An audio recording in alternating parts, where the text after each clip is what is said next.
Buenas noches, profesores. Gracias por estar en la sesión número 4 de 6 de este programa que hemos llamado Producción y Evaluación de Textos Científicos y Académicos mediante las TIC o apoyado en las TIC. Hoy está con nosotros la licenciada Claudia Baca.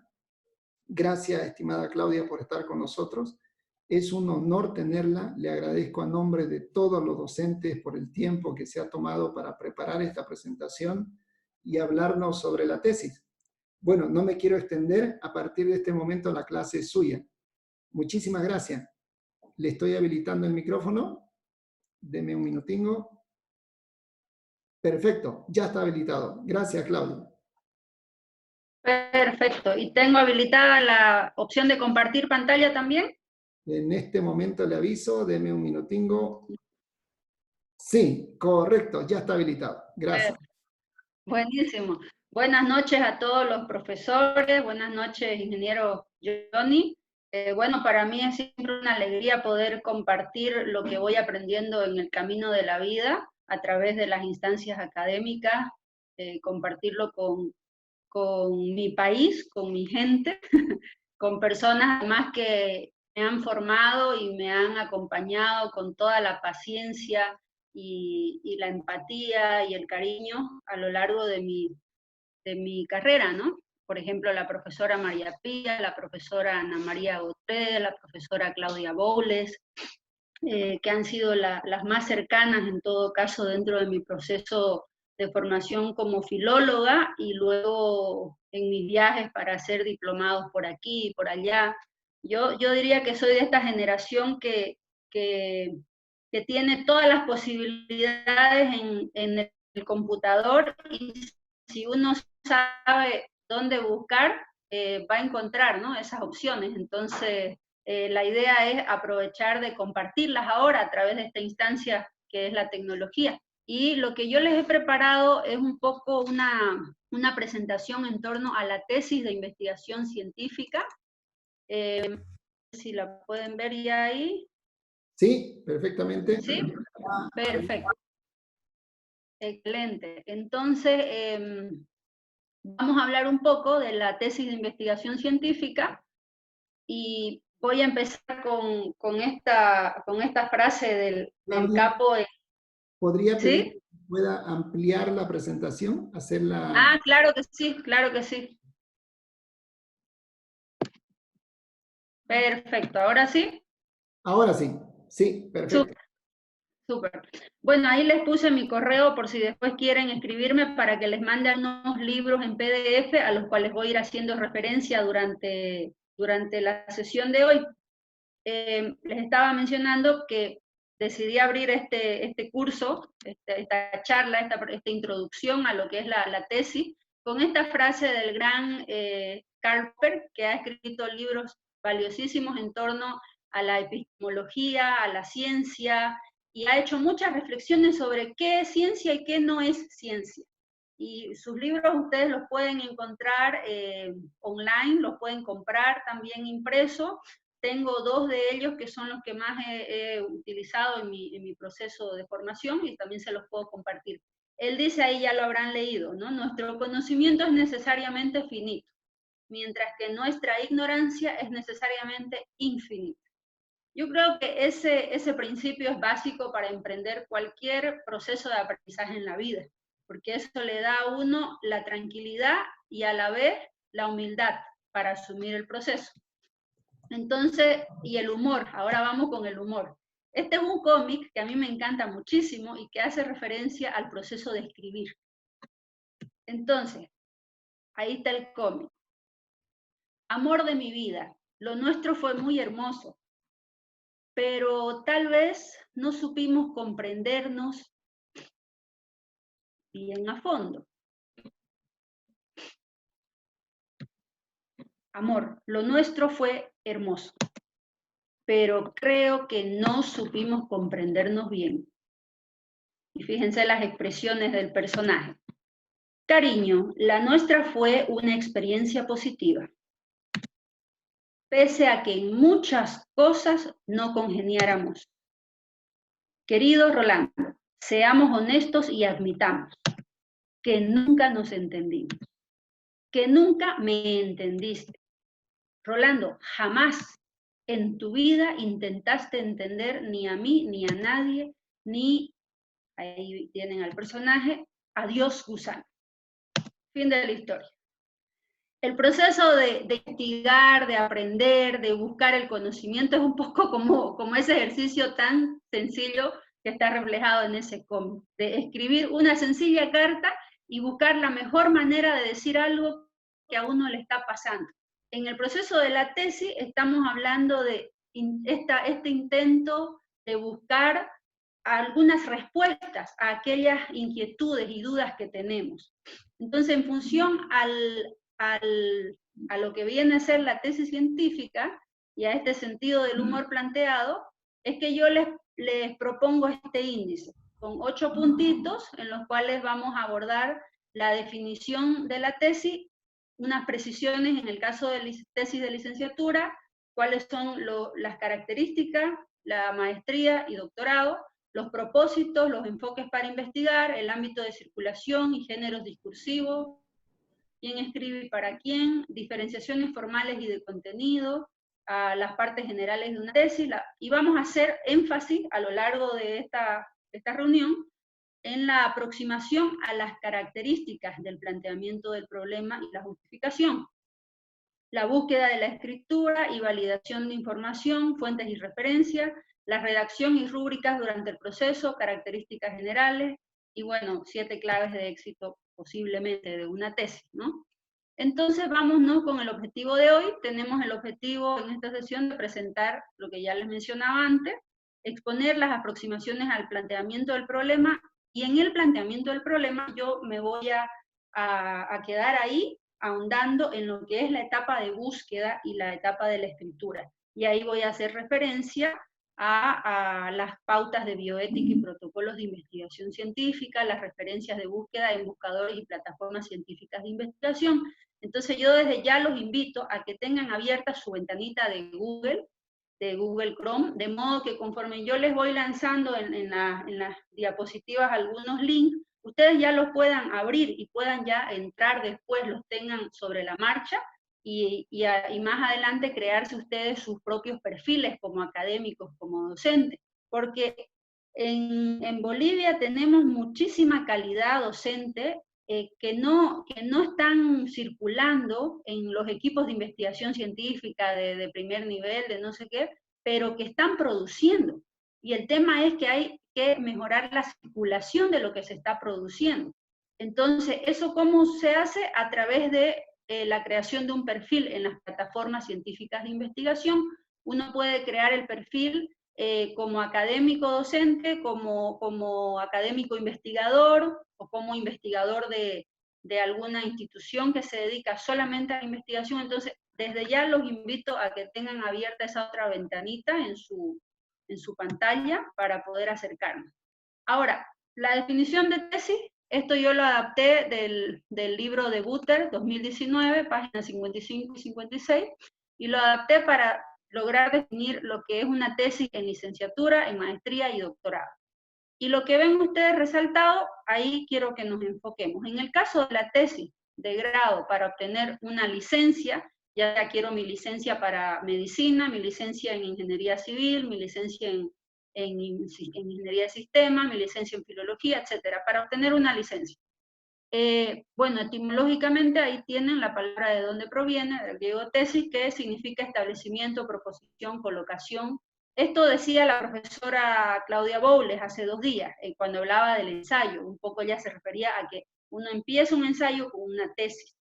Y el carácter de la tesis de licenciatura es muy parecido al del ensayo en cuanto al carácter argumentativo, porque lo que uno hace es iniciar un texto argumentativo, una afirmación, y lo que uno busca es exponer una serie de argumentos que ha ido construyendo a lo largo de su formación, y además a lo largo de su bagaje como lector, y uno ahí plantea una afirmación y esa veracidad se va a sostener a través de las diferentes entradas, digamos, de autores que uno vaya generando, y de esa manera uno logra justificar su argumento.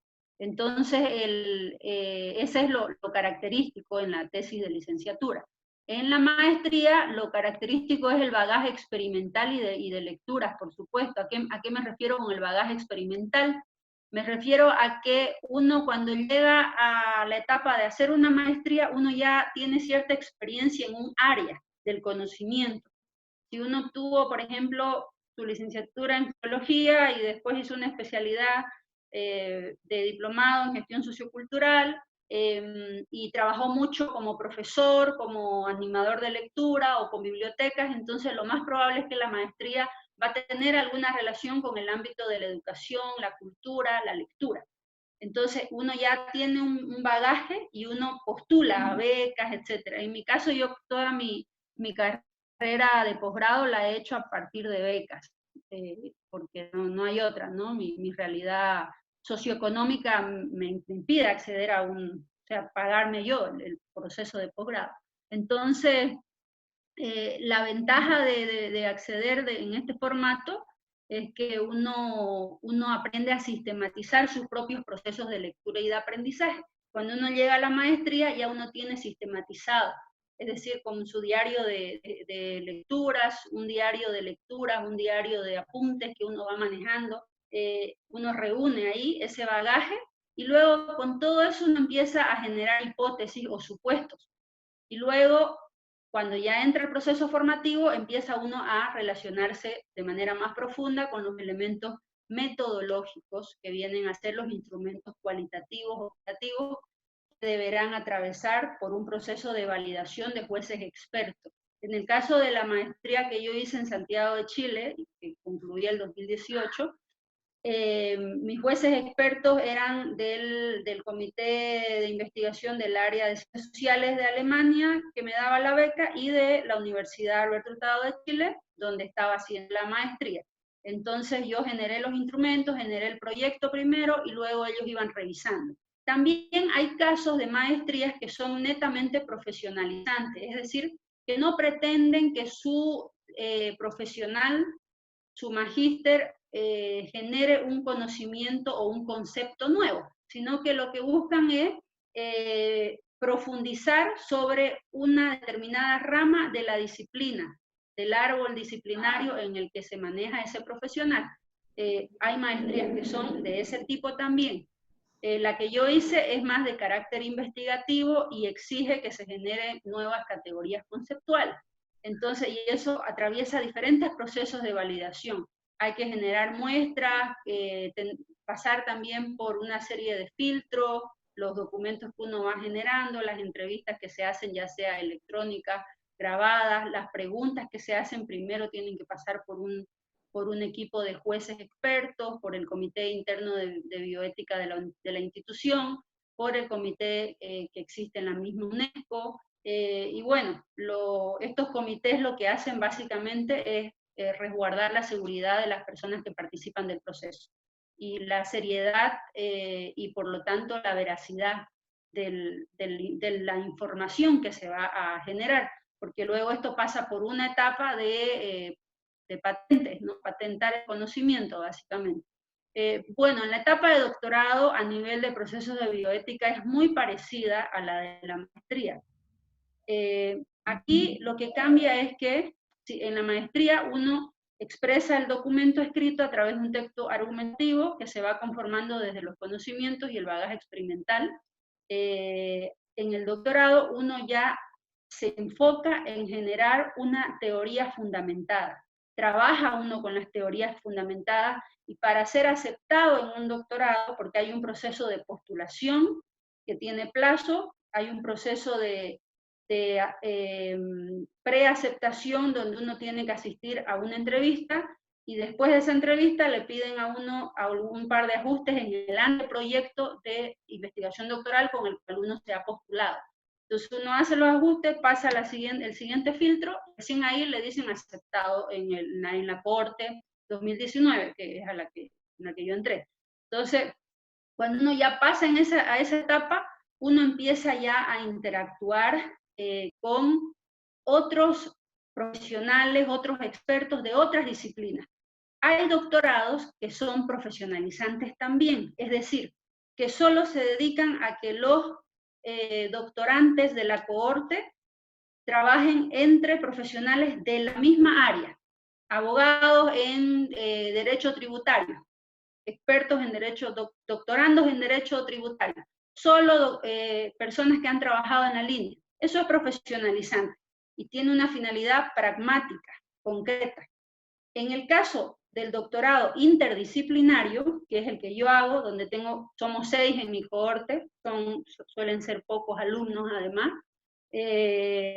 tengo una compañera que es médico, tengo otra compañera que es neurocientífica, entonces, neuroeducadora, educación especial, diferentes áreas. Entonces, esa interdisciplinariedad permite que la profundidad con la que uno mire su tema, su objeto de estudio, sea afín a una realidad global en torno a las disciplinas, porque el mundo nos presenta problemas complejos que no se pueden responder o resolver solo desde la medicina, o solo desde la agricultura, o solo desde la filología. En la misma tesis de maestría, por ejemplo, yo logré identificar que el problema de la lectura, y ahí con las evidencias que están en el libro, no pasa en Bolivia, no pasa por un tema de falta de voluntad o flojera, o por un tema netamente del sistema educativo y pedagógico del profesor. De hecho, un hallazgo fue la riqueza pedagógica de los profesores de algunas regiones.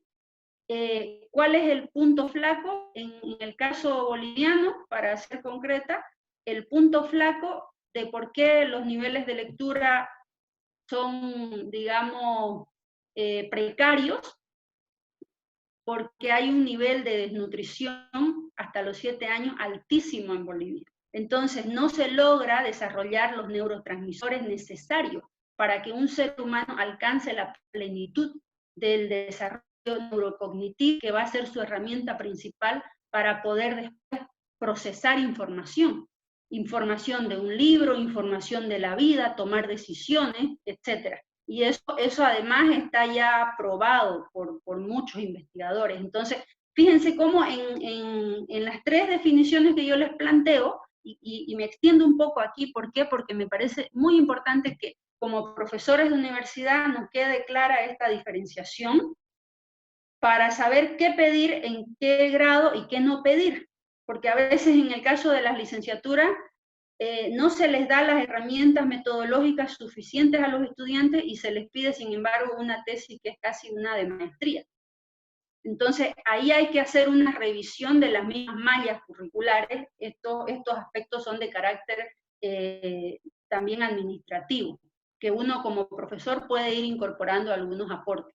Si se fijan abajo, hay una fuente bibliográfica o referencia. Ustedes pueden entrar a estos links, que son los links del Centro de Investigación Intercultural, por ejemplo, del Centro de Investigación en Educación y Justicia, de la Universidad Católica de Chile, de la Pontificia Universidad, y ahí ustedes pueden ampliar información acerca de lo que yo estoy aquí desarrollando. Luego, el otro punto, el propósito de una tesis. Seguimos en la... Ahora sí, ya, perfecto. Ya podemos leer. El propósito, listo. El propósito de la tesis, digamos, desde 3 perspectivas voy a hablar, con énfasis en el primer propósito es identificar un vacío del conocimiento, generar un corte a este vacío. Ambos pasos exigen rigurosidad metodológica. Esto sobre todo en el caso de las tesis de maestría y de doctorado. Hay que tener un dominio teórico y epistemológico de la disciplina.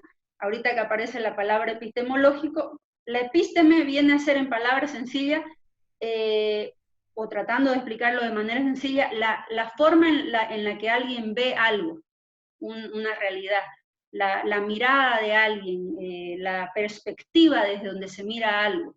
Eso es la epistemología, es cómo yo concibo la realidad, desde donde yo la miro.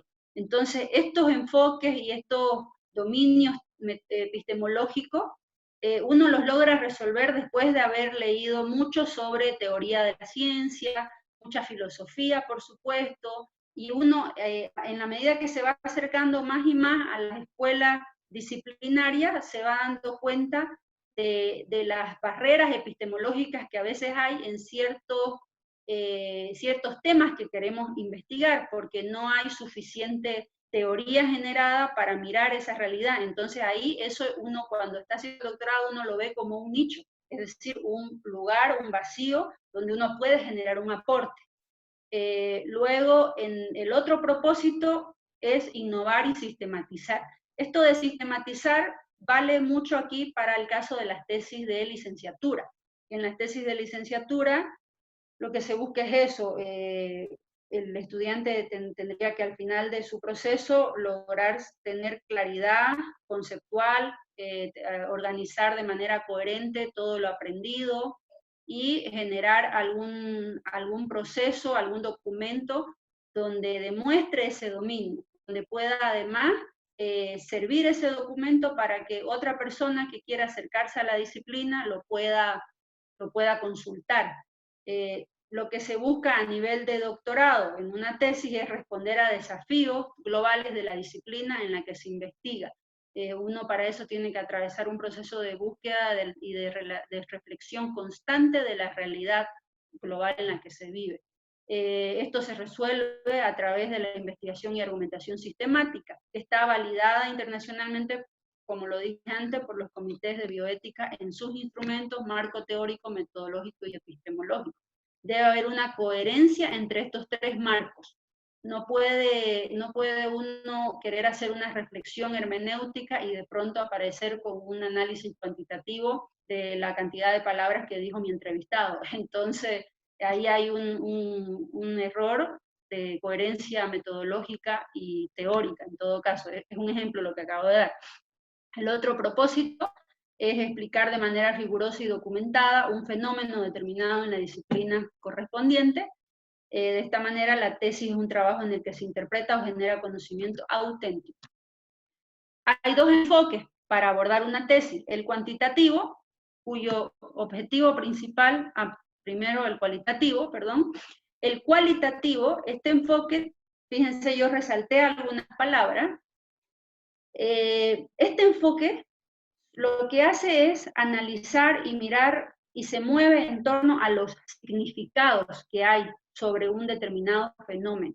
Y en torno a esos significados se generan las preguntas, se genera la reflexión, se genera los objetivos principales y generales. Luego, a partir de eso, se genera una descripción profunda del fenómeno que uno está mirando, con la finalidad de comprenderlo y explicarlo a través de la aplicación de métodos y técnicas que derivan de concepciones y fundamentos epistémicos propios del enfoque cualitativo. ¿Cuáles son estos? La hermenéutica, la fenomenología, el método inductivo. La hermenéutica, en palabras sencillas, lo que hace es un proceso de interpretación. Interpreta los documentos, interpreta, por ejemplo, hay un trabajo muy interesante de Gabriel Pozo, él es investigador de la Universidad Católica de Temuco, al sur de Chile, en esta línea hermenéutica, ¿no? Un análisis de los documentos y de lo que dicen, de lo que dice el documento de los mapuches que vivieron en el siglo pasado en ese territorio y de lo que dicen los mapuches ahora. Entonces él ahí lo que busca es identificar tal vez e interpretar coherencias, incoherencias, encontrar evidencias para seguir denunciando los diferentes abusos sistemáticos que sucedieron.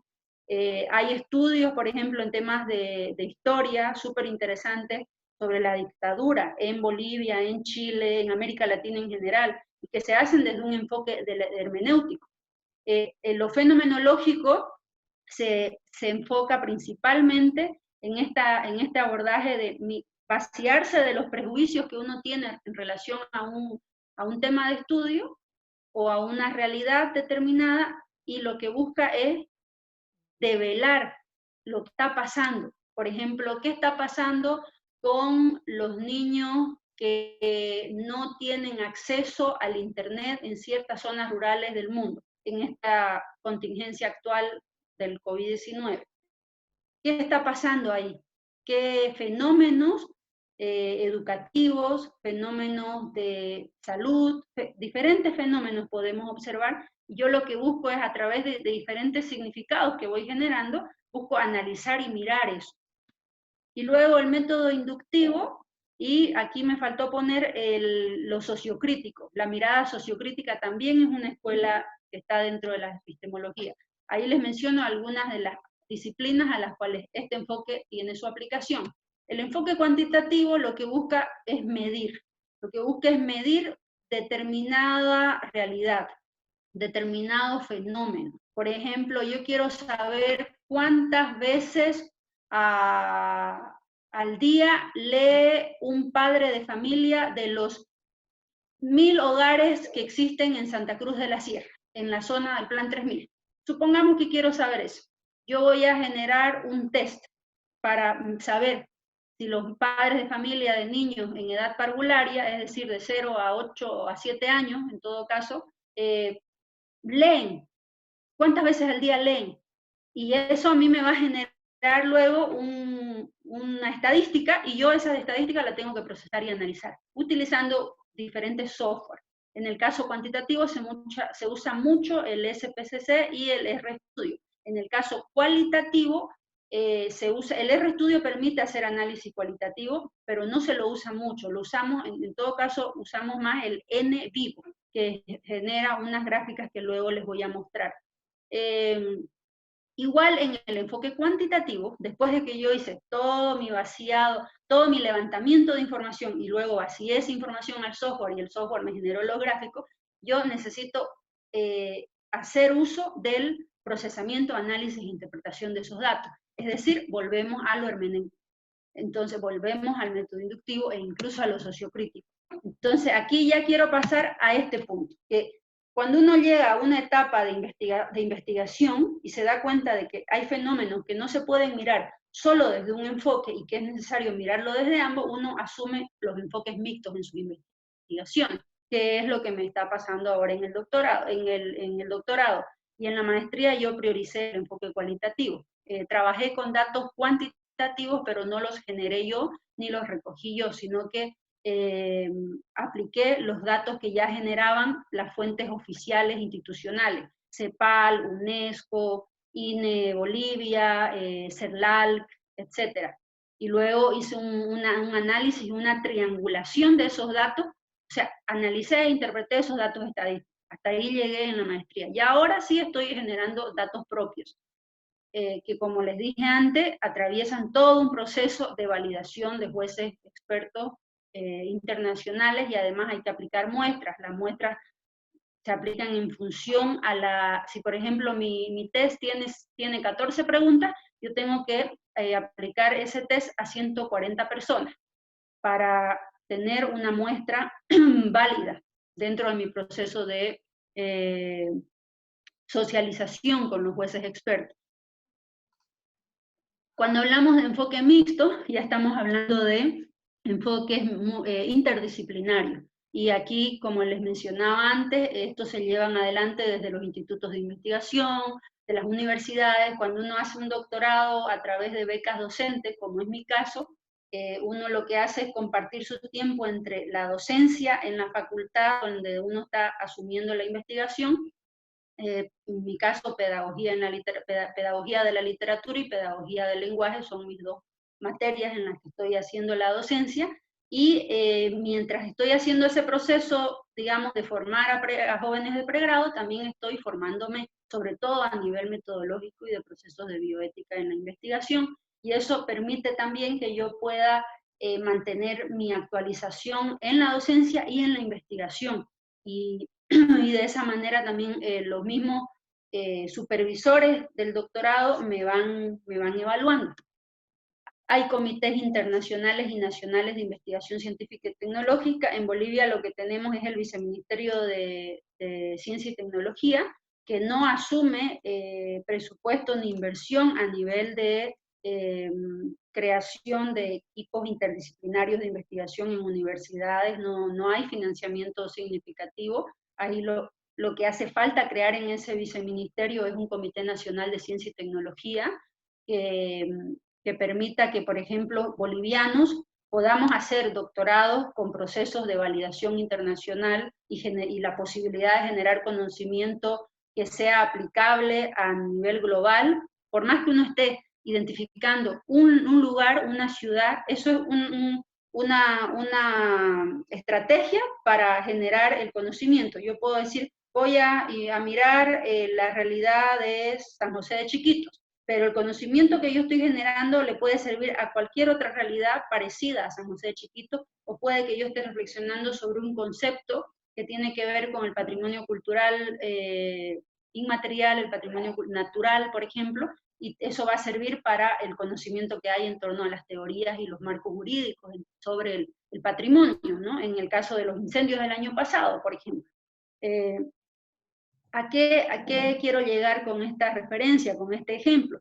A que es necesario incorporar comités nacionales de investigación científica y tecnológica en Bolivia. Es una demanda que nosotros como docentes, como investigadores, como ciudadanos, debemos seguir haciendo a las autoridades y a la vez haciendo nuestro trabajo, porque hay mucha riqueza en conocimiento que se genera en las universidades, y como no hay estas instancias de financiamiento y circulación del conocimiento, eso se dispersa. Entonces, por ahora, esto está en manos de las autoridades, pero ¿qué está en nuestras manos? Seguir exigiéndolo y, por otro lado, crear nosotros como docentes nuestros perfiles de investigadores en las plataformas que están disponibles. Diferenciaciones formales y de contenido. La tesis de pregrado trabaja con instrumentos que ya fueron validados y aplicados previamente por otros investigadores. Hay un dominio teórico de la disciplina y claridad metodológica de base. Eso es clave en el proceso de una tesis de pregrado. Hay una coherencia en la organización de la teoría, hay capacidad reflexiva, analítica a partir de esto. Esas son competencias que se van a evaluar en una tesis de pregrado. Los reglamentos que rigen estas tesis son institucionales, es decir, los licenciados, los profesionales de la Universidad Autónoma de Virgen de Moreno se rigen bajo los reglamentos internos de la normativa de la universidad. Y eso se actualiza cada 5 años, es lo que recomienda la UNESCO. Esto último es responsabilidad de las autoridades y del área de relaciones internacionales. El carácter de la tesis de pregrado es más monográfico y ensayístico, por lo tanto, eminentemente teórico. En el caso de carreras, por ejemplo, como administración, arquitectura, igual la naturaleza es muy parecida. En las tesis de posgrado, los instrumentos que uno va diseñando y generando lo suele hacer uno mismo como investigador, o en todo caso uno toma instrumentos de otros países y los tiene igual que contextualizar. En mi experiencia yo prefiero siempre crear mi propio instrumento a partir de mi propia reflexión y análisis, observación de la realidad que quiero transformar o describir en todo caso.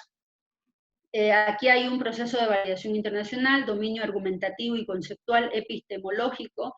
Los primeros años de los doctorados, que no son profesionalizantes, sino de carácter interdisciplinario investigativo, son eminentemente con enfoque en la epistemología, en tener este dominio de todos los marcos que están registrados en la historia.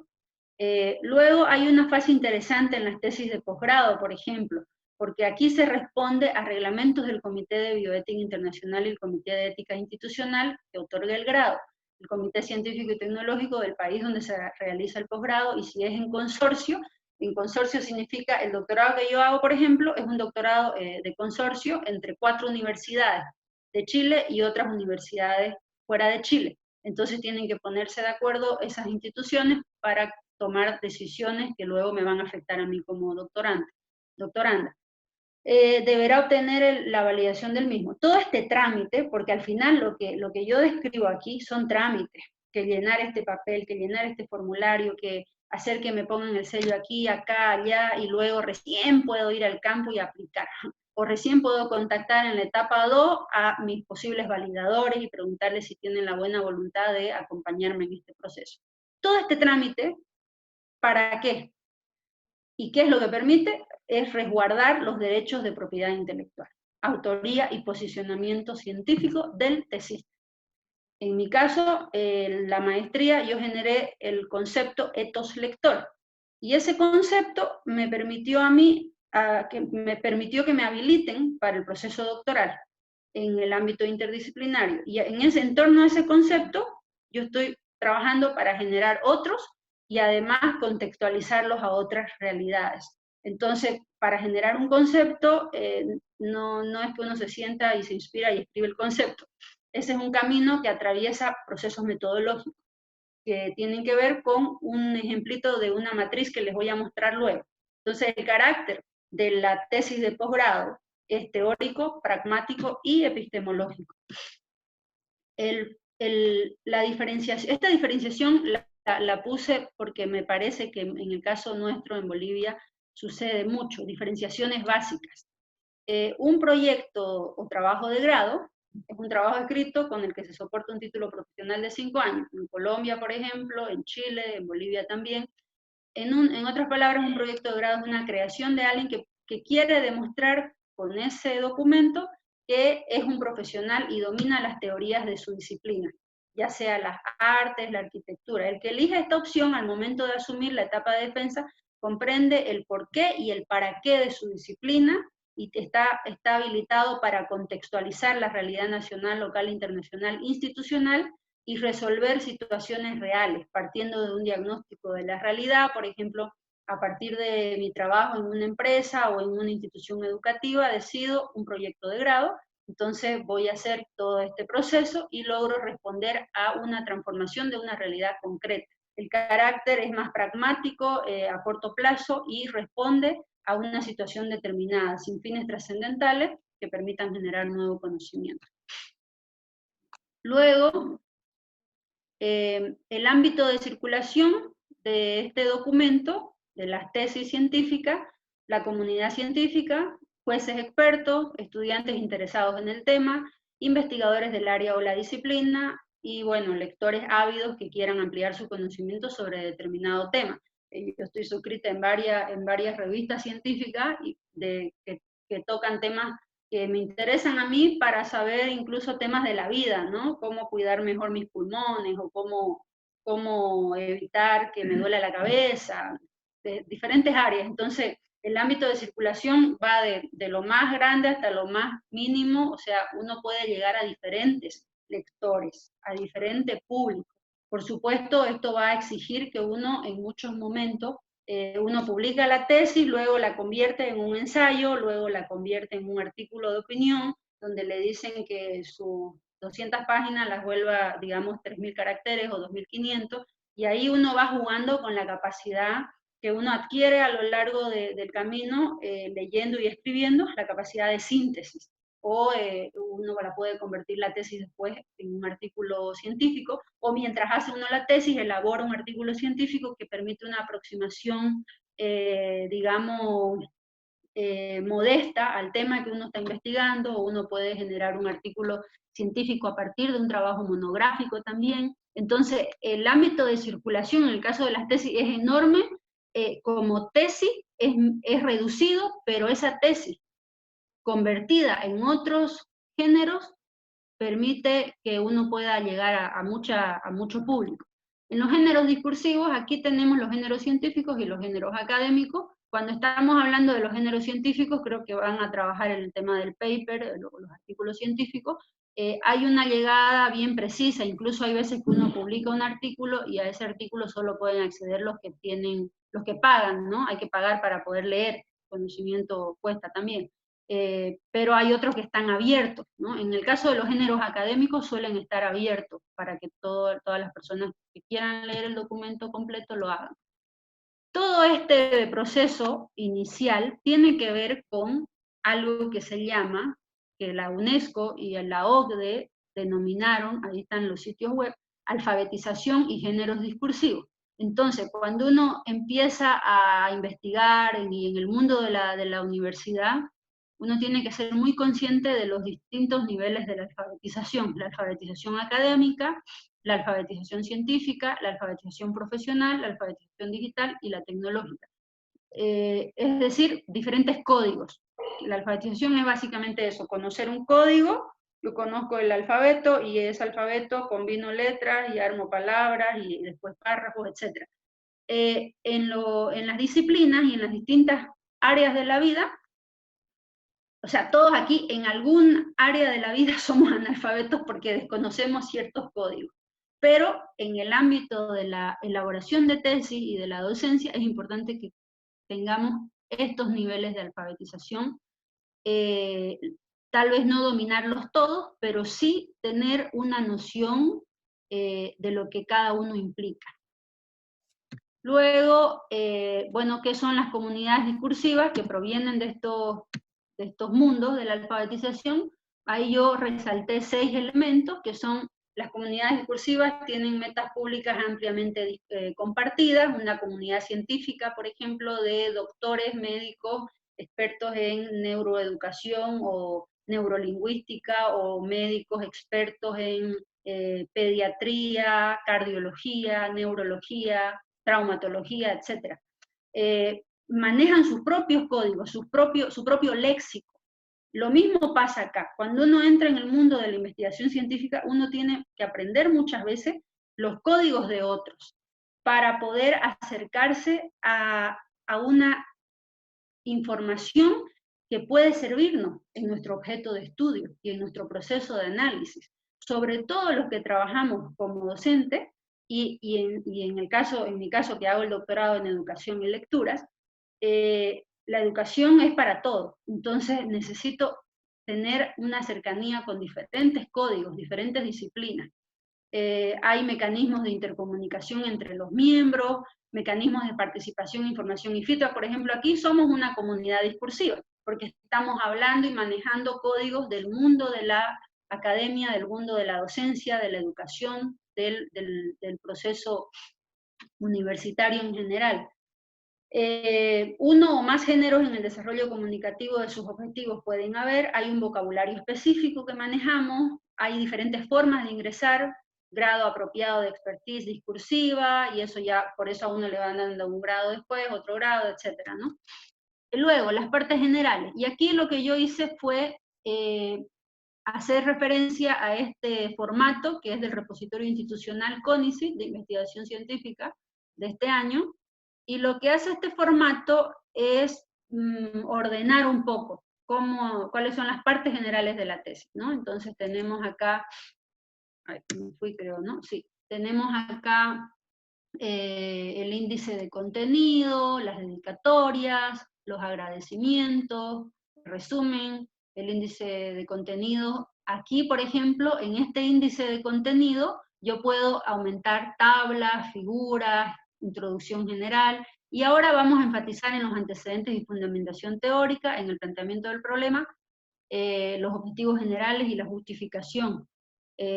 También está la metodología, las conclusiones y recomendaciones, y reflexiones, referencias, apéndices, etc. Entonces, ya entrando haciendo un zoom del zoom, por así decir, tenemos, ¿sí? Siga, que el zoom estaba acordando. El zoom del zoom.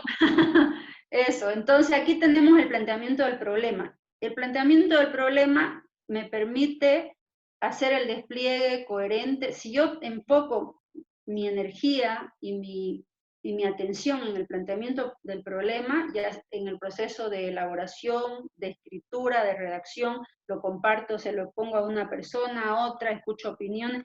En todo este proceso, la actitud más importante es aceptar y escuchar todas las observaciones, sugerencias, críticas que a uno le hagan. Escucharlas sin intentar siquiera justificar o defender por qué uno lo hizo así. En esta etapa del planteamiento del problema, una cuestión actitudinal esencial es esa, escuchar todo. Sí, a veces hay situaciones en las que uno puede llegar a sentir que le están dando palo, como decimos. En realidad están describiendo y desmenuzando lo que uno les mostró. Y eso va a permitir que uno vuelva a darle la vuelta a su problema. Porque a veces uno puede pensar que hay un problema, que la Tierra es triangular, pero resulta que no, que es elíptica. Entonces, ¿y cuál es el problema? No, pues no hay problema, es elíptica nomás, ya está demostrado. pero uno insiste en que hay un problema. Entonces, este es un ejemplo sencillo, pero que ha habido tesis sobre el tema, ¿no? Entonces, aquí es esencial tomarse un tiempo. Y de este planteamiento del problema va a nacer luego mi justificación. Y en el planteamiento del problema, ¿qué es lo que yo hago? Antecedentes teóricos, situacionales y jurídicos. Me planteo una serie de preguntas y elaboro mis objetivos generales y específicos. Y luego, a partir de eso, yo logro escribir mi justificación en 2 paginitas. Cuando voy a postular, por ejemplo, con un anteproyecto a una beca, estas 2 partes son las que más énfasis va a poner el jurado que me va a dar o no la beca. Y la beca que es plata, para que uno pueda hacer su investigación y vivir y dedicarse solo a eso, ¿no? Entonces es mi trabajo, en otras palabras. En la justificación yo tengo que lograr exponer la magnitud del problema. Tengo que lograr convencer a los jueces de la magnitud del problema, de que la lectura en Bolivia está atravesada por fenómenos que no son netamente pedagógicos y didácticos, sino que tienen que ver con procesos de interculturalidad, de realidades sociolingüísticas y socioeconómicas completamente diferentes unas a otras, con la ausencia de una infraestructura en políticas públicas de lectura, como la ausencia de un sistema nacional de bibliotecas escolares, la ausencia de un sistema de educación parvularia, la ausencia de formación e inversión en profesoras del nivel parvulario los primeros 7 años de vida en un ser humano para que alcance los máximos niveles de comprensión lectora, interpretación, interpelación, etcétera, están dados y tienen como base lo que pasa en los primeros 7 años de vida del sujeto humano. Y eso está demostrado ya científicamente y hay datos, y en el trabajo de Lector Lector pudimos trabajar sobre ese tema si lo quieren ver después. Entonces aquí yo logro convencer y les digo, hay un problemanga, y luego explicito el valor teórico de esto. Les hago mis aportes, hago mis links, mis intertextualidades. Y digo, de esta investigación, estos son los posibles resultados a nivel de conveniencia social, científica, política, epistemológica, las implicancias prácticas, la utilidad metodológica, la innovación teórica y práctica, la importancia del tema a nivel global y de las investigaciones de la disciplina, es decir, a qué vacío o nicho del conocimiento voy a responder. Ahora vamos con un ejemplo. Antes les decía, de una matriz. Esta es la foto de la matriz, porque esto es un Excel que ya llevo 1 año y medio trabajando en el Excel, y en este Excel lo que yo hago es ordenar un poco todo este camino del planteamiento del problema, todo mi bagaje de lectura, mis antecedentes teóricos, situacionales y jurídicos. No es que yo de un día para otro, ay, creo que ya estoy lista para escribir los antecedentes teóricos, y me siento, no, así no sucede. El proceso es este, y este es un marco metodológico que ustedes les pueden dar a los estudiantes desde el año 1, ¿no? Donde les dicen, trabajemos en función a estas 5 dimensiones. El constructo epistemológico, identifiquen constructos epistemológicos, dimensiones epistemológicas y teórico-conceptuales en todo lo que van leyendo, desglosen y trabajar en borrador en limpio. ¿Qué significa eso, trabajar con borrador en limpio? Tener a mano siempre y actualizado y sobre la marcha los autores, los países y el año. Hay autores, por ejemplo, Dumézil, o por ejemplo los datos de la CERLAL y del PNUD, que son de un año a otro. O hay autores que un año dicen una cosa y en 2 años se dieron cuenta de que esa tesis que habían planteado, ellos mismos la refutan y se dan cuenta de que el camino para descubrir la cura para el COVID no había sido el del eucalipto, sino la manzanilla, ¿no? Por así decirlo. Entonces, por eso es importante poner el año, y por eso APA hace énfasis en este tema, de que entre un año y otro, cuando uno está haciendo investigación y se dedica solo a eso, y la mayoría de los que publican en este ámbito de circulación, se dedican solo a ello. Entonces, entre un año y otro pueden cambiar las cosas. El marco jurídico institucional, es decir, las instituciones que son autoridad en estos conceptos, en estas disciplinas, y que están además invirtiendo recursos y priorizan diferentes ejes de la disciplina. Entonces, este es un ejemplo que yo les doy. Ahora, cuando hablamos de esas matrices, estamos hablando también de las perspectivas teóricas y metodológicas que hay en la investigación. Esto es una fotopantalla de Sandin, del 2019, página 46, y son principales perspectivas teóricas y metodológicas en la investigación social. Perspectivas epistemológicas, objetivismo, constructivismo, subjetivismo y sus variantes. Estas son generales en el ámbito de las ciencias sociales y educativas. Las perspectivas teóricas son todas estas que ya mencionamos al inicio cuando les hablaba de la tesis. El interaccionismo, el simbólico. Por ejemplo, todo el enfoque que estamos manejando de competencias textuales, proviene de la acción comunicativa de Habermas, que generó estos documentos y estas tesis y constructos epistemológicos en torno a las diferentes formas de comunicarnos y estas reflexiones desde la filosofía sobre el lenguaje y la lengua y las diferenciaciones y sobre cómo se comunican en textos escritos y orales diferentes sociedades o diferentes formas de pensamiento, diferentes formas de vida. Entonces, esas son perspectivas teóricas con las que estamos abordando nosotros estas clases, por ejemplo, todos estos días.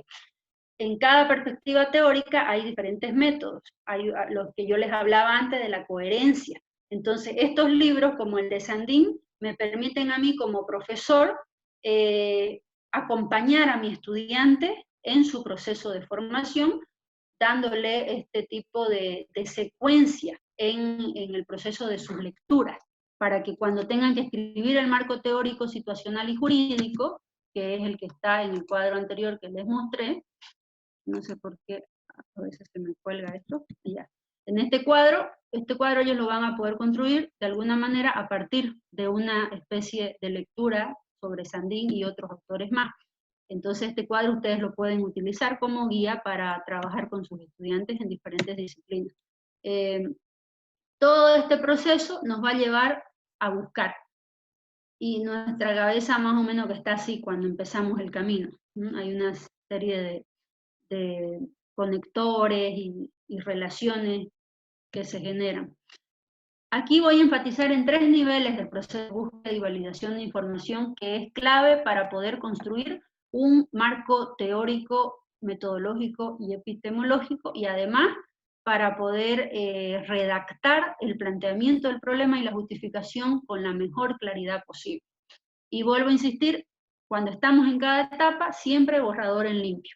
Es decir, voy trabajando me imagino que mañana ya tengo que entregar algo, entonces lo trato de hacer lo más ordenado posible y me autoexijo. Y cuesta mucho porque uno está leyendo y se le ocurren 1000 ideas y uno no está de acuerdo con el autor y lo cuestiona y después se va con otro. Entonces es un camino intenso en el cual uno tiene que autorregularse y la escritura es la clave para autorregular este proceso de elaboración de la tesis.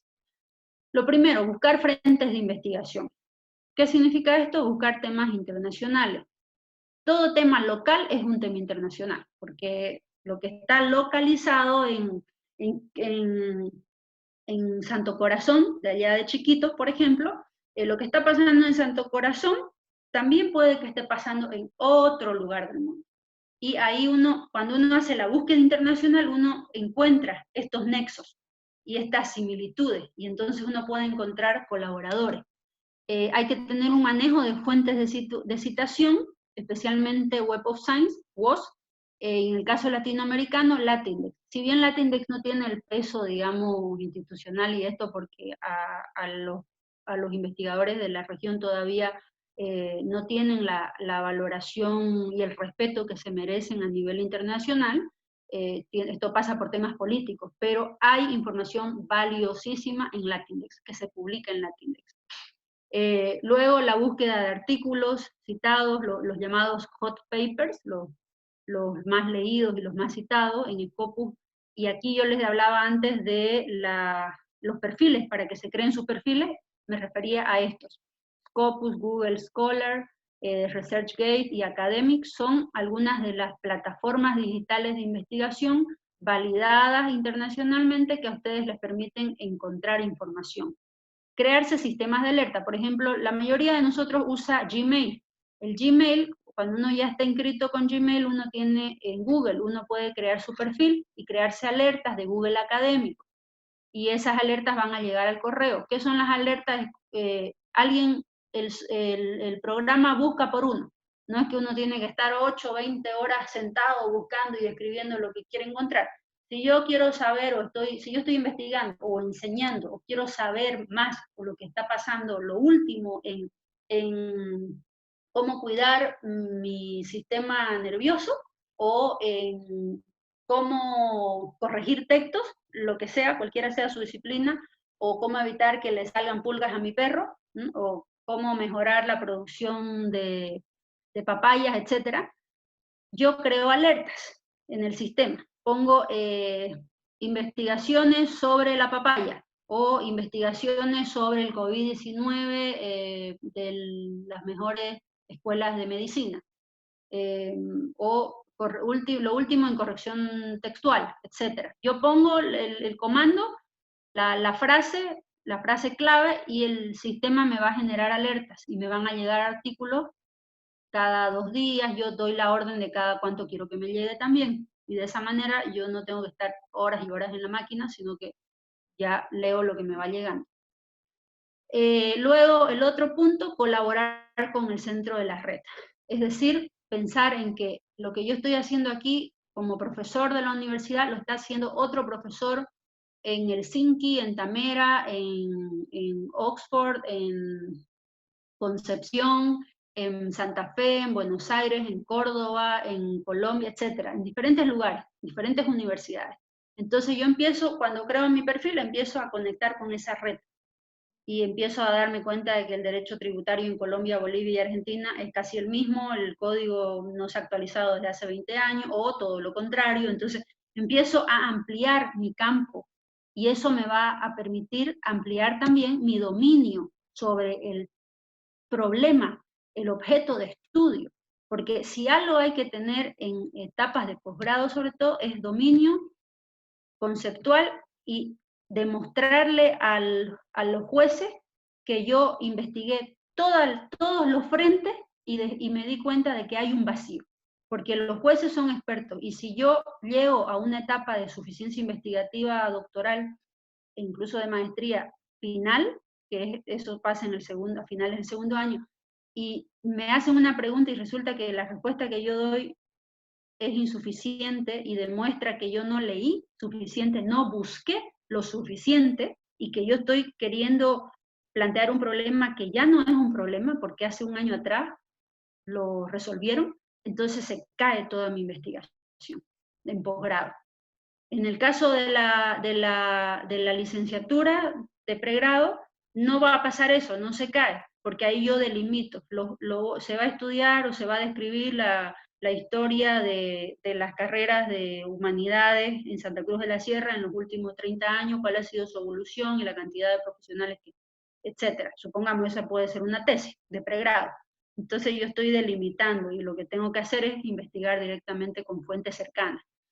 Algo que también ayuda, además de los colaboradores, son las estancias, los proyectos, hacer intercambios, ir allá, ir acá, las colaboraciones al momento de escribir. Vos escribís sobre esta área, yo escribo sobre esta, después nos revisamos los artículos, invitar a los amigos, a los compañeros a que me revisen mi trabajo, y esto en todas las áreas y en todos los géneros, poesía, novela, etcétera, ensayo, tesis, carta, pedirle a alguien que te lea, para ver si te estás haciendo entender, citar a referentes del área. El trabajo colaborativo es clave, y a eso se refiere lo de colaborar con el centro de la red. Luego seleccionar la revista o las revistas correctas, es decir, mi target, ¿no? ¿Cuál es la relación de los temas de esta revista con mi tema? La periodicidad con la que se publica. Luego, el proceso de búsqueda y de escritura tiene 3 etapas: la planeación, la ejecución y la difusión. Les decía antes, borrador en limpio. La búsqueda me exige escribir. Voy buscando, encuentro, escribo, tomo apuntes, armo un pequeño artículo, ordeno 2 párrafos. Son procesos paralelos. Entonces, el proceso del que estamos hablando, que es el de escritura de una tesis, leer de principio a fin, escribir, publicar, difundir, y fíjense las flechas de ida y vuelta, y en todo este proceso está atravesado por la intertextualidad. Y esa intertextualidad responde a diferentes géneros científicos que yo voy leyendo o encontrando en mi camino de búsqueda.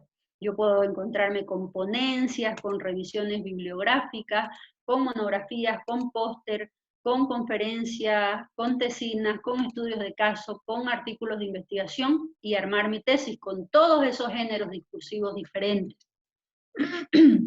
Este es un ejemplo de discusión para demostrar la interdisciplinariedad, por ejemplo, y es medio gracioso además. Critchley cita casos muy peculiares.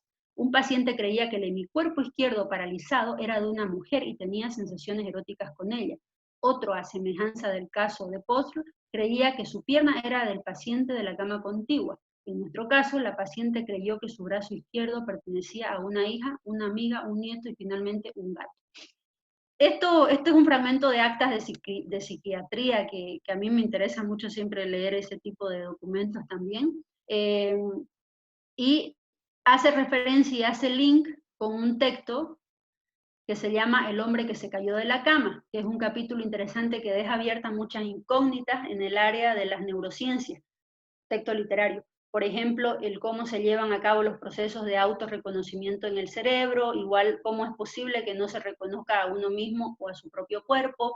Lo más importante es cómo será posible lograr reversar esta situación, lograr un autorreconocimiento nuevamente, cómo lograrlo no solo con fármacos, sino también utilizando procesos propios del cerebro como la regeneración celular, que se lleva a cabo en el hipocampo y en los bulbos olfatorios, cómo llevarlo a las diferentes áreas del cerebro, etc. O sea, quise un poco para descolocar también, porque cuando es harta información, al menos a mí me funciona esto de descolocar información de un área a otra.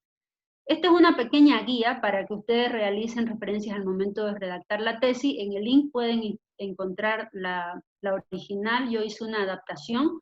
La cita textual la vieron con la profesora María Pía, la cita textual corta, las pautas básicamente, y aquí yo quiero hacer énfasis en este ejemplo de cita a partir de una entrevista, por ejemplo. Entrevista que se puede hacer hoy en día está validado siempre que se registre y se sistematice por WhatsApp, electrónica y telefónica, según las normas APA 2019.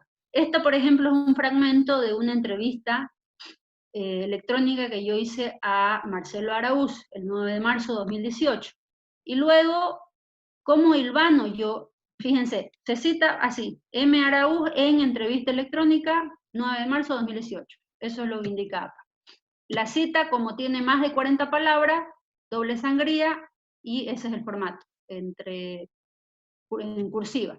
Ahora, ¿cómo hilvanar citas de entrevistados con citas textuales y las propias reflexiones y análisis? Estos son fotopantallas de mi tesis que ya está publicada, la pueden bajar de la web. Luego de que coloco la entrevista, además respetando la normativa de la etnometodología y de la sociolingüística del ámbito de investigaciones en ciencias sociales. No le cambié nada, porque respeto desde la lógica de los estudios de oralidad, no edito aquí, yo no corrijo, no corto, no altero, porque es mi sujeto informante, entonces yo no puedo intervenirlo, tengo que respetar, esa es una norma de bioética en este tipo de investigaciones, por ejemplo. Aquí a los que tenemos a veces el interés en editar, cortar y decir, no, esto está mal, el mal y el bien en escritura, cuando uno asume una investigación de carácter participativo, no existe. Entonces ahí uno tiene que jugar constantemente entre lo que uno está escribiendo y manejar y respetar la oralidad del otro, porque ese es su rasgo sociocultural, sociolingüístico. En el caso de la entrevista de Ábrego, por ejemplo, desde aquí el mismo autor Bergold distingue tres subtipos. Yo quiero hablar de la identidad colectiva y entrevisto a Ábrego, entrevista telefónica, 13 de marzo de 2018. Y luego desarrollo esta lógica de identidades colectivas que forman parte de relatos sociohistóricos en torno a la cultura, la lectura, la educación, el desarrollo en Santa Cruz de la Sierra Bolivia. Es posible afirmar que una misma persona adquiere en diversos contextos identidades distintas según el nivel de relaciones sociales de referencia, familiar, barrial, grupal, regional, de las personas con las que interactúa y las situaciones en las cuales transcurra su vida. Y aquí yo luego cito a otra persona, a otro entrevistado, Quirós, que trabajó en las bibliotecas barriales hace 30 años. Y luego, para hablar de Quirós, me voy a remitir y para darle fuerza a lo que dijo en su entrevista en torno a la lectura, a la gestión cultural en los barrios de Santa Cruz hace 30 años, tomo autores que hablan de las identidades colectivas y de la participación en barrios, en procesos culturales. Tomo a Hassanger del año 91 que explica la identidad colectiva se forma a través de procesos y todo el texto. ¿Se fijan? Y luego, más acá, lo sigo argumentando. Sigo argumentando y luego ya lo voy cerrando el tema con un punteo. Inciso A, inciso B, inciso C. Y constantemente hay intertextualidad, si se fijan. Yo utilicé 3 entrevistados, Araúz, Quirós y Ábrego, y utilicé 4 autores que son expertos en identidades colectivas y procesos socioculturales y educativos, para dar respaldo. Y luego, más adelante, cuando yo hago citas indirectas, citas de documentos con autores corporativos, es decir, CEPAL 2014. Aquí yo hago una referencia, entro ya a hablar del famoso bono Juancito Pinto y el impacto que tuvo a nivel positivo y negativo, los vacíos y las falacias de ese bono dentro del verdadero desarrollo educativo de Bolivia. Hago una referencia a estos gastos, aquí manejo porcentajes, que son datos duros de la CEPAL 2014.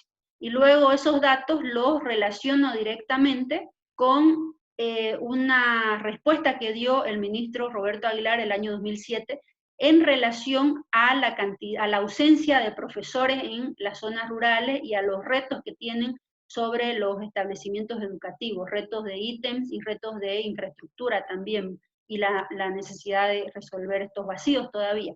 Él responde eso, yo lo apoyo con el dato duro, y luego de eso sigo con la temática, y fíjense acá abajo, yo pongo el pie de página 21, y acá abajo ver entrevista completa. Esto es muy importante, mantener la intertextualidad en este tipo de documentos, de manera que si uno es un lector que quiere rápido saber qué más dijo, además de ese pedacito que yo referencié, me voy a hacer clic aquí directo, esta es normativa APA 2019, y tengo la mirada completa de lo que me dijo el ministro en ese momento. Y luego acá ya introduzco mi análisis y mi reflexión. El panorama de la educación boliviana ha tenido considerables avances a nivel de aumento de escolarización y alfabetización, y a la vez persisten los desafíos en la permanencia y conclusión del año escolar, así como la calidad de la alfabetización. Y luego me manejo con datos de otras instituciones internacionales y nacionales, y dejo los links para que la gente tenga la mirada completa. Y yo en una tesis de maestría, de doctorado, también voy a generar tablas y cuadros, o voy a interactuar con estas tablas y cuadros. Entonces yo interactué con varias que están citadas. Y al final dije, bueno, conclusión, elaboré esta tabla propia, aquí le pongo fuente de elaboración propia en base a datos del Instituto Nacional de Estadística, INE, y la encuesta de hogares tomados del año 2005 por el mismo Ministerio de Educación y el de Planificación para el diseño del programa. Es decir, el programa Juancito Pinto es resultado de una política que ya había tomado el anterior gobierno, el de Gonzalo Sánchez de Lozada, y que tiene muchos otros antecedentes que están relacionados con políticas de las zonas municipales del Alto, por ejemplo, y con otras políticas de las zonas rurales, que se tomaban a nivel de municipios. Bueno, ahí no les voy a desarrollar el tema porque lo pueden leer el libro. Y aquí yo hice énfasis en 4 ejes: no asiste, asiste y trabaja, asiste y no trabaja, total población objetivo, residencia en área rural, residencia intermedia, origen indígena, mujeres, escolaridad promedio del jefe de hogar. Este dato es súper interesante porque, por ejemplo, ahora, escolaridad promedio de la persona que está a cargo de los niños, por así decir. En el caso boliviano, el 32% de un territorio específico no está escolarizado, los padres no están escolarizados, y ahora en Santa Fe, Argentina, salió en el diario Litoral una nota sobre eso, y también salió en El Deber hace 2 años.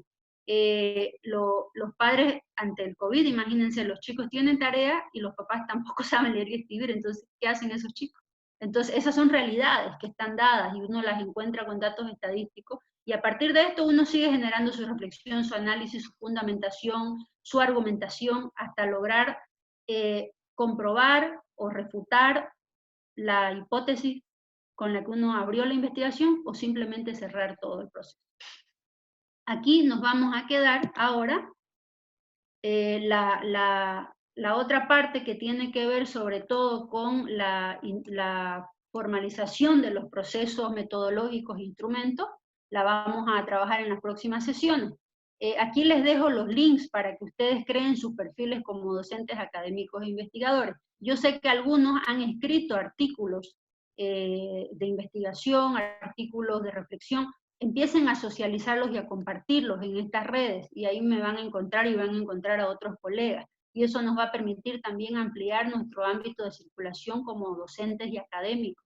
Y ya que las autoridades no hacen la pega, por así decir, en la parte normativa, la podemos hacer nosotros, creando estos perfiles y directo estableciendo los lazos con el mundo, ¿no?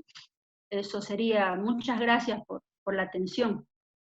Gracias, estimada Claudia. La verdad que es un placer escucharla y escuchar toda la exposición que nos ha realizado.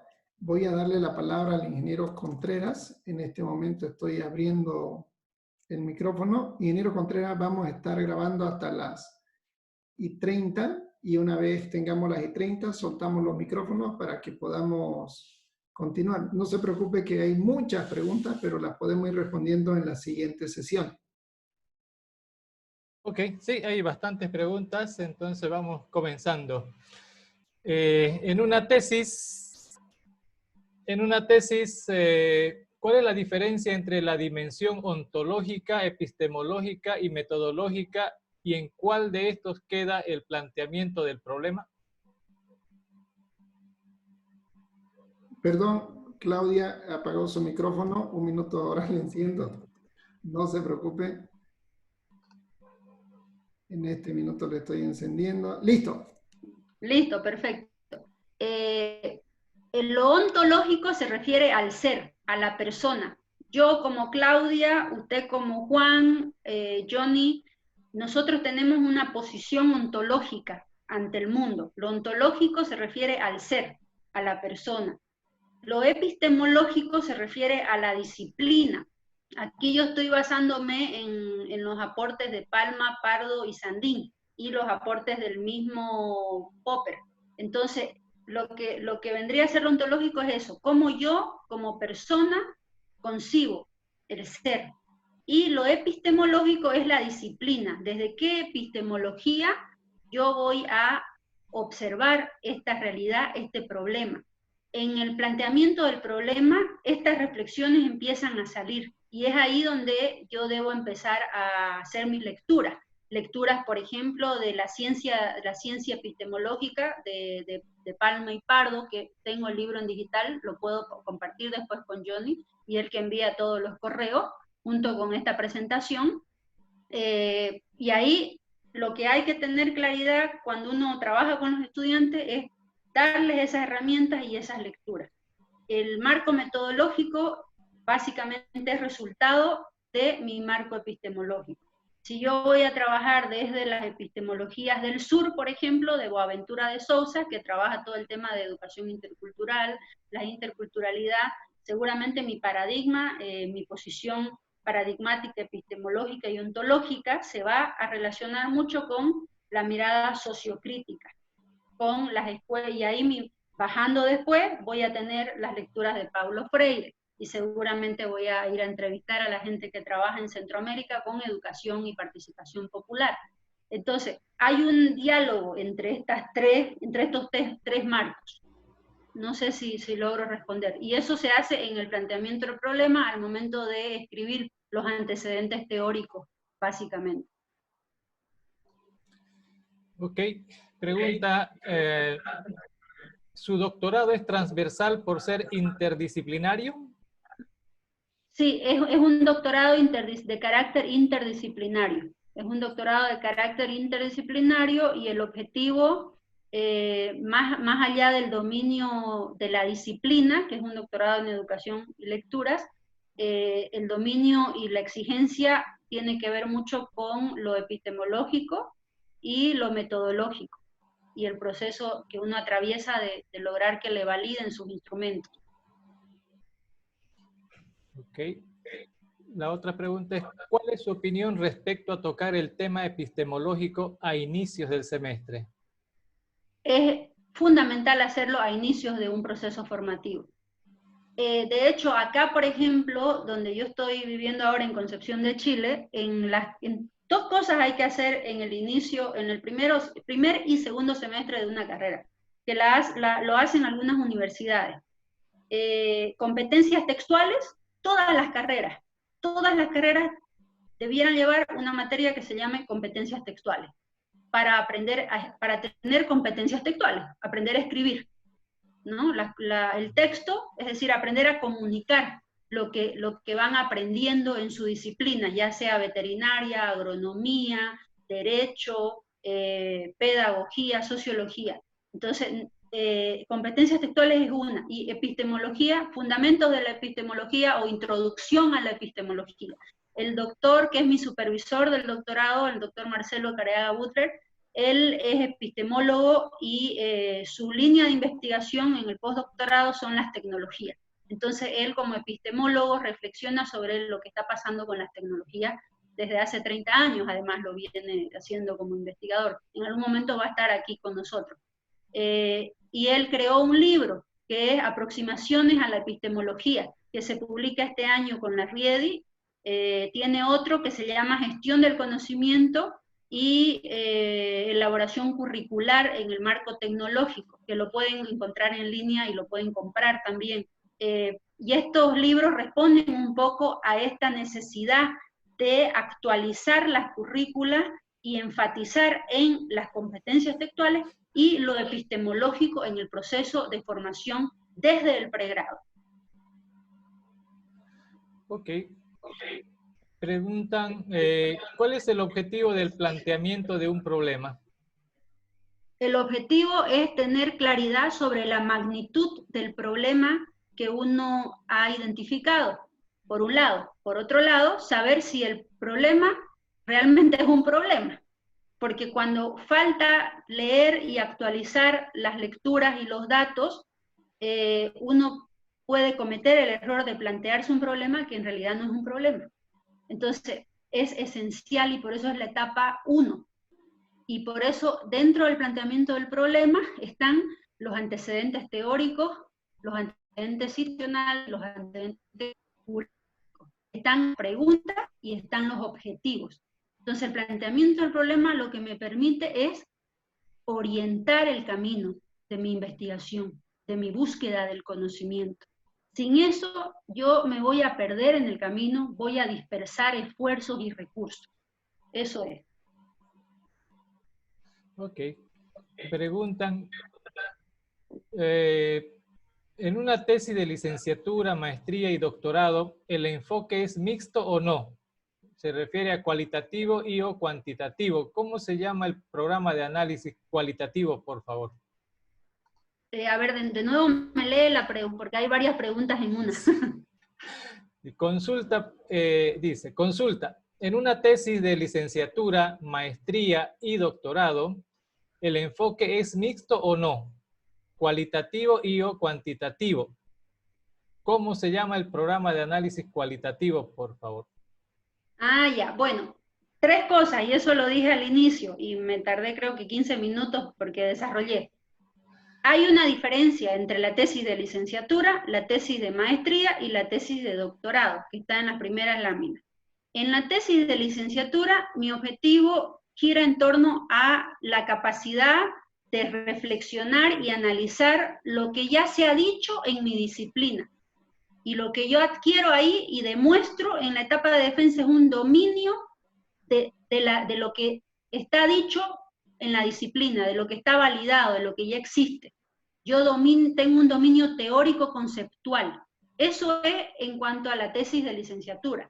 En la tesis de maestría yo tengo un dominio conceptual con el cual entro, y además de ese dominio conceptual tengo un bagaje experiencial, es decir, he ejercido el oficio, la profesión, y combino mi dominio conceptual, lo combino y genero reflexiones a partir de mi experiencia y de mi dominio conceptual teórico, y genero nuevos conocimientos. En el doctorado, yo tengo los dos otros elementos que mencioné, el dominio conceptual, la experiencia, la trayectoria, el bagaje de lectura, y además tengo ya aproximaciones a enfoques metodológicos.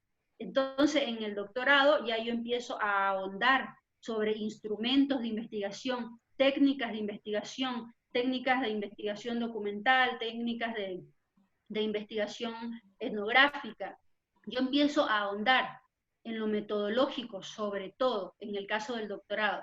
Los enfoques son tres: lo cualitativo, lo cuantitativo y lo mixto. El enfoque mixto uno lo puede ya asumir en una etapa de formación doctoral o en una etapa de formación de maestría. En la etapa de pregrado, lo más probable es que uno se maneje con un enfoque cualitativo, porque uno se va a mover en el mundo de los significados, como les describí. El enfoque cualitativo se mueve en el mundo de los significados, de los conceptos, de los marcos teóricos, de la disciplina. Perfecto, ahí mismo respondió otra pregunta, así que vamos a la siguiente. ¿Es necesario continuar realizando una tesis para obtener la licenciatura o el bachelor? Bueno, para obtener esos títulos le piden a uno una tesis, ¿no? En realidad es diferente la modalidad de graduación entre unas universidades y otras, entre unos países y otros. Esas son políticas internas de las instituciones. En el caso de Santa Cruz, universidad autónoma, hay autonomía en estas decisiones, ¿no? Las carreras, hay opciones diferentes, proyecto de grado, examen de grado, hay casos, por ejemplo, también de diplomados, hay casos de prácticas, que también uno hace la práctica, sistematiza la experiencia y hace una defensa. En estas etapas de pregrado, estas diferentes modalidades para obtener el título de bachelor o licenciado, todas estas etapas son, cuando uno tiene que sentarse a escribir lo que hizo, lo que hace es una especie de monografía. La monografía bien hecha y rigurosa es lo más cercano a una tesis de pregrado, porque hay un dominio monotemático, de la disciplina. Uno escribe sobre un tema, sobre una disciplina, uno elige. Incluso se parece mucho al ensayo también. La diferencia entre la tesis y el proyecto de grado, por ejemplo, que veo que están preguntando ahí, el proyecto de grado es resultado de uno hizo una práctica en una institución y luego aprendió, reflexionó y genera una especie de documento, y uno tiene la posibilidad de hacer un proyecto de grado. Entonces uno escribe la historia de la institución, la historia de las bibliotecas municipales, supongamos, y reflexiono a nivel teórico sobre las cualidades de esa red, y luego a partir de eso genero una sistematización de información. Entonces, en arquitectura también, en arquitectura y en administración de empresas he visto que se hace, y he leído proyectos de grado. Los requisitos y los formatos de escritura son muy parecidos a los de una monografía. Ok, preguntan, ¿qué motivaciones o criterios determinan el tema u objeto de la tesis? Esos son ontológicos, diría yo, es decir, de la persona, del ser, que asume la decisión de investigar. Son decisiones ontológicas. Por ejemplo, a mí me interesa mucho saber qué pasa en el cerebro de una persona cuando lee, qué procesos están sucediendo más allá de lo que dice la escuela y más allá de la comprensión que me pide el profesor. ¿Qué está pasando? Entonces, mis motivaciones ontológicas se van a acercar a un marco epistemológico que gira en torno a la hermenéutica, a la fenomenología, a lo sociocrítico. A las personas que les interesa, por ejemplo, por qué los puentes en Santa Cruz son tan chicos o tienen problemas estructurales. Entonces, esas son motivaciones que parten de lo ontológico. Por eso decía que es esencial incorporar la introducción a la epistemología desde el año 1 en cualquier carrera universitaria. Es esencial, porque ¿qué me da La ontoepistemología lo que me da es esto, capacidad para reflexionar mi realidad, mi contexto, mi propia vida. Y eso es fundamental incorporarlo. Perfecto. Preguntan, ¿el alcance de un trabajo de maestría es solo analítica o explicativa y un doctorado tiene un alcance aplicativo? En la maestría hay un alcance explicativo, eso es básico, igual que en el pregrado, la capacidad de explicar una realidad a través de un marco teórico y metodológico. ¿Qué era lo otro? Explicativa y... ¿Solo analítica o explicativa? Analítica. Analítica sí o sí, como les mencionaba. Tiene que haber análisis y reflexión sí o sí sobre el problema que uno está identificando. E incluso si no es profesionalizante la tesis, la investigación, uno puede llegar a generar un concepto nuevo. Después de haber leído todo, uno se da cuenta de que para explicar esta realidad yo necesito describir el etos lector. ¿Qué es el etos lector? Es la conducta, el comportamiento y los hábitos de lectura de determinada sociedad. Creo el concepto de etos lector para generar todo un despliegue analítico de diferentes procesos y realidades en torno a la lectura, a las políticas de lectura, a los tipos de lectores, a los tipos de instituciones educativas en todos los niveles, parvulario, primario, secundario, universitario, pregrado, posgrado, etc. Entonces, en el doctorado ya yo logro validar internacionalmente toda esa información y luego, esto va a depender por supuesto del doctorado y las instituciones en las que yo esté realizando mi proceso formativo. Y luego genero conocimiento práctico, por supuesto, y conocimiento. La teoría, hay que entender que la teoría no es solo lo que está escrito en el papel, a veces hay esa confusión. La teoría es el resultado de diferentes procesos prácticos, personales, colectivos, políticos, sociales, y lo que hace es sistematizar. La teoría sistematiza procesos. Todo esto que estamos pasando ahora, por ejemplo, yo te veo varias personas en una pantalla, hay un proceso aquí, real, pragmático, que en unos años va a haber teoría sobre esto. Entonces la teoría es resultado de todo ese camino de observación, de reflexión, etc. Ok. Preguntan, la educación especial, autismo, TDAH y muchas otras condiciones que tenemos en estudiantes dentro de nuestras aulas universitarias, ¿qué tipo de enfoque metodológico se podría plantear dado que no se tiene estudios reales y que la inclusión socioeducativa de estos jóvenes aún está sin lineamiento ni normativa universitaria? Bueno, en el caso de Bolivia es espantoso lo que pasa porque no hay esa normativa. En el caso de Chile, una colega del doctorado, Consuelo Manosalva, es experta en educación especial y su tesis gira en torno un poco a esta pregunta que han hecho.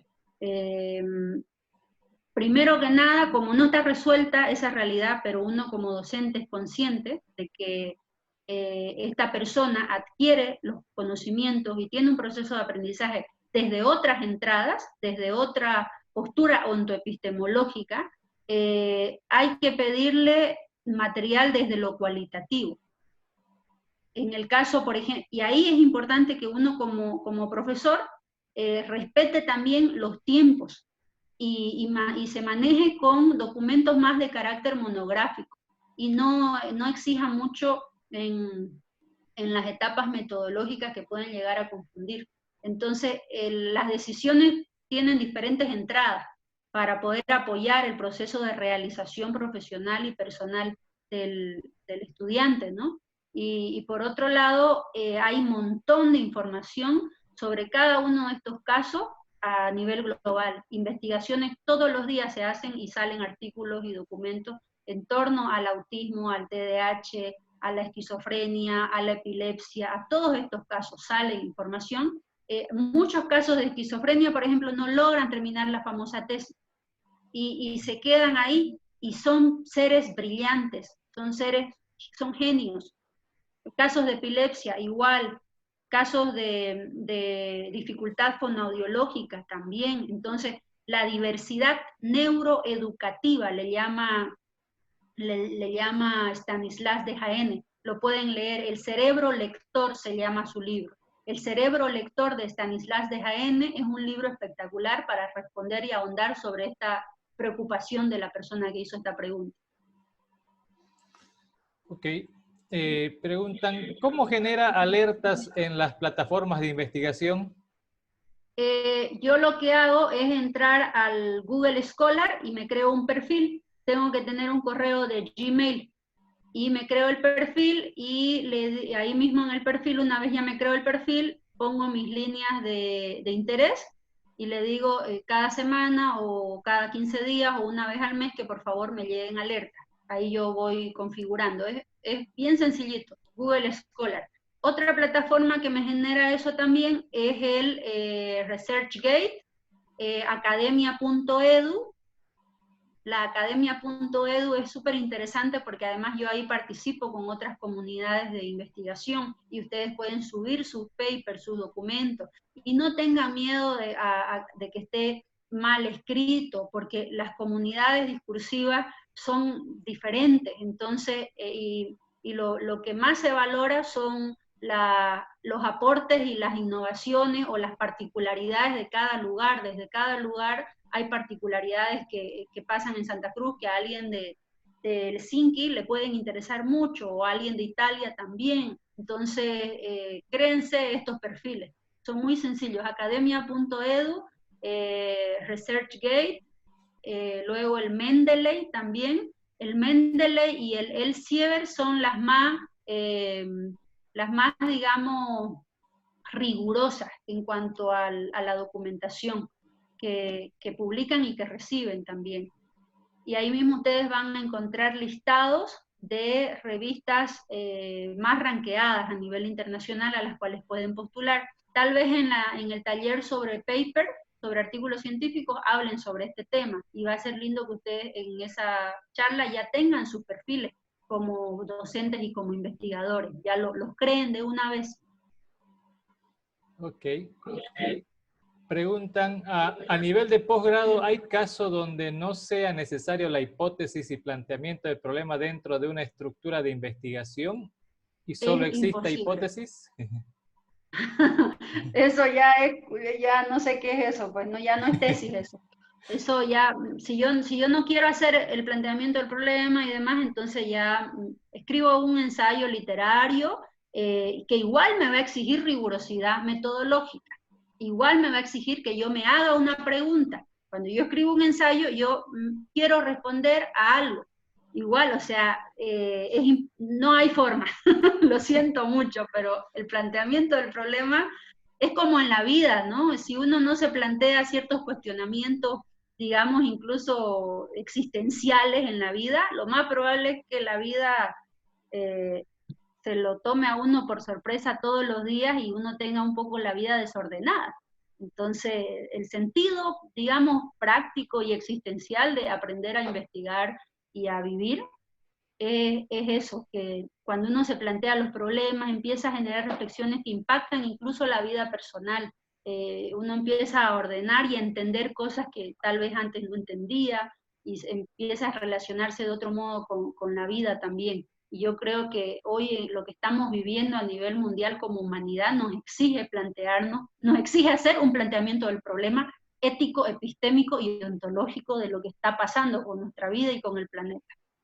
Así que hay que hacerlo. Yeah.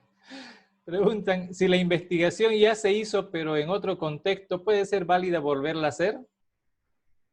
Lo que ahí uno puede hacer es tomar un modelo. Eso pasa, por ejemplo, en las maestrías mucho. Uno toma un modelo de objeto de estudio, un modelo de caso de estudio, y uno tiene que hacer adaptaciones, uno tiene que contextualizar. Y lo que suele suceder en el proceso de contextualización es que uno se da cuenta de que no sirve el modelo. Y es lo que ha pasado incluso para hacer las 4 leyes de educación que hay en la historia de Bolivia, son intentos de contextualización, modelos importados, y se quiso contextualizar, pero no se logró. ¿Por qué? Porque no se hizo lo más, o sea, yo siempre digo, el camino más sencillo es la autoobservación y el autodiagnóstico. Si yo voy a investigar o quiero resolver una realidad de un determinado lugar, lo mejor es que yo me dedique a observar y diagnostique, por supuesto con los instrumentos y las técnicas científicas que correspondan. Diagnostique y digo, bueno, esta es la situación aquí, diagnóstico de la educación en Bolivia, diagnóstico de la cultura, diagnóstico de la lectura, diagnóstico del consumo de arte, diagnóstico del consumo de libros académicos, diagnóstico de las horas que los profesores pasan frente a la pantalla. Mejor miremos la realidad, lo que queremos investigar y transformar. Y desde ahí generamos nuestros propios modelos. Eso es hasta más creativo, más original, genero propiedad intelectual, patento eso, y con el tiempo eso después me genera regalías también, ¿no? Que es lo que muy bien hacen los gringos y en otros lugares, ¿no? Y en Bolivia tenemos que animarnos a hacerlo también. Ok. Preguntan, ¿cuál es la normativa en cantidad de palabras que se pueden utilizar en cada parte que comprende una tesis de maestría? En una tesis de maestría, digamos, puede tener entre 80 páginas como mínimo y hasta 200. Por ejemplo, mi tesis de maestría tiene 290 y algo paginitas. Porque uno empieza a escribir y luego uno tiene que desarrollar los gráficos que va generando, porque por más cuantitativo que sea lo que uno quiera hacer, uno los tiene que interpretar, analizar, comparar, sustentar a través de este autor, de este otro, generar entrevistas, triangular datos. Entonces, entre 80 y 100 páginas mínimo. A veces uno llega a 200. En el doctorado he leído tesis de 800 páginas, de 500, de 300, ¿no? Pero el mínimo son 100, digamos. Entonces, pero esto de las páginas es lo de menos, así que eso es lo de menos, les digo, porque en el proceso de escritura uno fluye, y lo que sí hay normas, por ejemplo, el resumen, 300 palabras, uno en 300 palabras máximo debe lograr explicar, introducir el problema, introducir la metodología, introducir los resultados de la investigación, y eso en 300 palabras. 100, 100, 100, y listo. Y ya después uno va desarrollando, ¿no? Preguntan, la estructura de contenido de un proyecto de grado generalmente se inicia con los antecedentes, considerando que la mayoría de los libros sobre metodología de investigación y guías metodológicas asumen la etapa exploratoria implícitamente. Hace que muchos de los estudiantes traten de redactar los antecedentes y los demás subtítulos sin una previa exploración. ¿Cuál es su criterio al respecto? Ahí lo que yo hago con mis alumnos, digamos acá en pregrado, y lo hacía incluso con mis alumnos de bachillerato cuando fui profesora en Santa Cruz, en el de la Sierra y en el de Alemán, lo que yo hago es, yo les facilito plantillas que ordenen su lectura y su exploración. Yo les puse una PPT que había una plantilla, donde están las dimensiones epistemológicas, los constructos teóricos, las categorías conceptuales, los autores que responden a cada categoría, a cada constructo y a cada dimensión epistemológica, el año en el que se publicaron y el marco jurídico institucional también. Entonces yo me manejo con esa lámina de cinco columnas y les digo a mis estudiantes desde el inicio de la materia, durante el semestre me van llenando esta lámina y al final del semestre revisamos cómo está y empezamos a hacer la escritura, ya sea de la monografía, del ensayo o del ejercicio de tesis. Entonces, manejarnos con este tipo de material que ayude a que el estudiante ordene su exploración, porque sobre todo hoy se dispersan, porque uno abre un link y tiene en una lectura 5 hipervínculos y se va a los 5 y tiene la pantalla con varias ventanas abiertas y muchas veces pasa que los estudiantes no terminan de leer ni el que empezaron ni el último. Entonces, para eso es importante facilitarles estas láminas, ¿no? Que ahí ustedes la van a tener. Y esto lo hacen en un Excel, es lo mejor, porque les permite tener toda la malla, todo el vaciado.